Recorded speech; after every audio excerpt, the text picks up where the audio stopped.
Hello, and welcome back to the Speak Easy English podcast, the coziest corner of the internet for learning English and, well, for learning about life. I'm Vanessa. And I'm Courage. It's so good to be with you all today. It really is. And Courage, I have to admit, I am feeling a little tired today. My brain feels a bit fuzzy. Fuzzy is the perfect word for it. I was just saying before we started recording, I feel like my phone when it's on, like 3% battery. Exactly. And that is actually a perfect lead-in to our topic today. We're going to be talking all about your brain's battery and how to charge it for maximum focus. I need this. I think we all need this. Right? So I love this idea of thinking about our brain or our mental energy like a battery in a phone. You start the day, hopefully, with a full charge. Hopefully, after a good night's sleep. Yes, that's the main charging station. But as you go through the day, every little thing you do, every decision you make, every email you answer, it uses up a little bit of that charge. And some things use up way more than others. Like, for me, trying to multitask, writing an email while listening to a meeting, that just drains my battery in like 10 minutes flat. Oh, totally. Multitasking is a huge one. It feels like you're being productive, but you're actually just rapidly draining your power source. Yeah, it's like running 10 apps at once on your phone. The battery just dies. Exactly. And what about notifications? The little pings and pop-ups from social media or news alerts. Oh, they're the worst. Each one is a tiny little poke that takes a bit of your focus, a bit of your battery. It's like a slow leak. A slow leak. I love that. It's so true. You don't even realize it's happening, and then suddenly you're at 20% and you don't know why. Right? And it's not just work stuff. Even like, deciding what to have for lunch can take up energy. They call it decision fatigue, right? So, okay, we know what drains the battery, but how do you know you're running low? I mean, besides just feeling fuzzy, like you said. That's such a good question, because sometimes we try to just push through it, Yeah, you just think, I just need more coffee. Right, but your brain is sending you warning signs. For me, a big one is procrastination. When I start putting off even simple, easy tasks, I know my battery is low. It's like my brain just doesn't have the energy to start something new. That makes so much sense. I get that too. Another one for me is I get irritable. Like little things that normally wouldn't bother me suddenly feel really annoying. Yes, a short temper. That's a classic sign. It's your brain basically saying, I don't have the resources to be patient right now. What about making silly mistakes? Like typos in an email you've read 3 times or forgetting why you walked into a room? Oh, definitely. Your focus is just gone. Yeah, or just completely zoning out.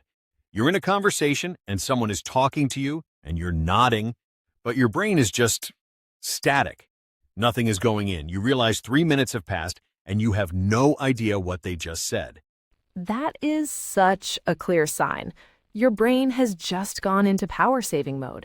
It's keeping the essential functions running like nodding, but the listening app has been shut down. Exactly. The listening app is closed. Okay, so this is all very relatable. I think my battery is at about 40% right now. So the big question is, what do we do? How do we find a charging station? Yes, the charging stations. And the good news is they don't have to be complicated. The first one is probably the easiest. Just take a break. A break. It sounds so simple. It is, but we often don't do it. Why do you think that is? I think for me, there's a feeling of guilt. Oh, for sure. Guilt or pressure. Like if I step away, I'll fall behind, or people will think I'm not working hard. Right, but it's so counterproductive. Pushing through with a low battery means you work slower and make more mistakes. That 5-minute break actually makes the next hour of work so much better. It's an investment, not a waste of time. An investment. I need to remember that. It's an investment in your focus. You know the Pomodoro technique? Yeah, where you work for 25 minutes and then take a 5-minute break. That little break is a mini recharge. You don't even have to do anything special. Just stand up, stretch, look out the window. Anything that isn't the task you were just doing. Right. Disconnect for a moment. I find that just getting up to get a glass of water can kind of reset things. It totally does. Okay, so another one, which is like a level up from a simple break, is taking a mindful moment. Okay, so you mean like meditation? It can be, but it doesn't have to be. It can literally just be 30 seconds of focusing on your breath. You just close your eyes, breathe in and breathe out, and just notice the feeling of the air. That's it. So you're not trying to empty your mind or anything. Nope, you're just giving your brain one single, simple thing to focus on instead of the 100 things it's usually juggling.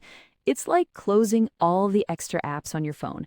It frees up so much processing power. I like that, closing the apps. That's a great way to think about it. What's another charging station? Nature. Nature is a huge one. Ah, yes. And again, it doesn't have to be a big hike in the mountains. Studies have shown that even just looking at a picture of nature can help, or having a plant on your desk. Right. Or just stepping outside for 2 minutes, even if it's just on your balcony or in your backyard, feeling the sun or a bit of wind. Exactly. It connects you to something outside of your own head and your own to-do list. It's incredibly powerful for recharging. Okay, so we have breaks, mindfulness, and nature. What about actual fuel, like food and water? Yes, of course. The fundamentals. We mentioned how a low battery brain craves sugar, but that's a temporary fix that often leads to a crash. The sugar crash. I know it well. We all do. The better way is consistent, slow-release energy. So staying hydrated, drinking water throughout the day is massive. Dehydration makes you feel tired and fuzzy. And for snacks, think of things like a handful of nuts, an apple, or some yogurt. Things that give your brain steady fuel instead of a short, sharp spike. That makes sense. A steady charge is better than a quick jolt that fades fast. Mm-hmm. And of course, the ultimate #1 supercharger for your brain is Sleep. sleep. It's the only time your brain really gets to, take out the trash, repair itself, and fully recharge for the next day. Everything else we talked about is like a power bank you use during the day. Sleep is plugging into the wall overnight. That is the perfect analogy. You can't survive on power banks alone. Eventually, you have to plug into the wall. You really can't. And we could do a whole episode just on sleep, but the simple message is protect your sleep. It's the foundation of all your mental energy.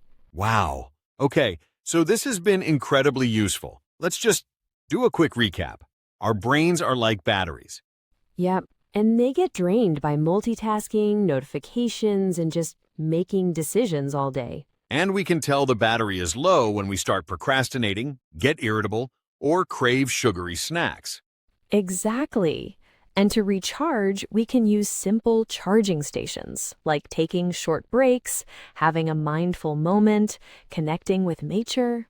Fueling up with water and healthy snacks, and most importantly, plugging into the main power source, a good night's sleep. Perfect summary. So for everyone listening, our challenge to you this week is to notice your battery level. When you feel it getting low, just try one of these little charging stations. I love that. Just one small thing. Well, that's all the time we have for today. Thank you so much for joining us on the Speakeasy English podcast. It was a pleasure, as always. We'll be back next week with another episode. Until then, take care of yourselves and take care of your batteries. Bye for now. Bye, everyone.